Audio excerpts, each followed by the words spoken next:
Today in Brooklyn Center, instead of healthcare workers helping patients, it was an opportunity to help the caregivers. Reporter Sarah Allen explains. Behind us, they're doing yoga, focusing in on breathing.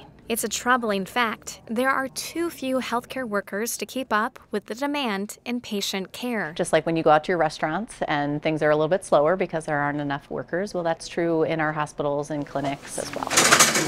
It's not just a heavier workload healthcare providers are facing. Our capacity has been stretched to the limit.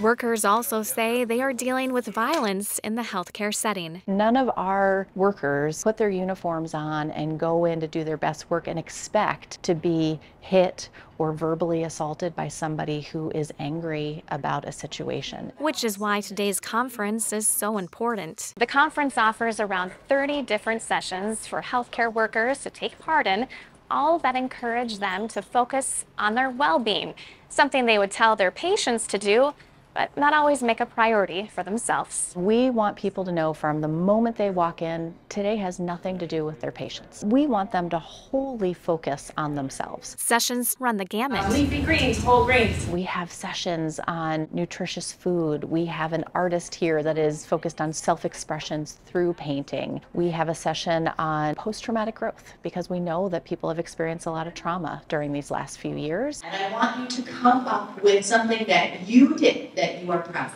Participants like LaTreasure Dixon say the support means a lot. Every breakout session is focused just on us.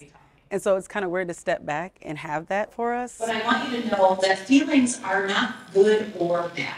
Event co-chair Carrie Appleton hopes that healthcare workers will remember how valued they are and take away the techniques learned here to help them on their wellness journey. So events like this are really geared towards giving people some time and space to think about themselves, think about how they're wearing or carrying the stresses that are a part of their job and how they can care for themselves in a different and meaningful way. Dictionary. Oh, good girl. In Brooklyn Center, Sarah Allen, CCX News. Find more local news stories at ccxmedia.org and follow us on social media.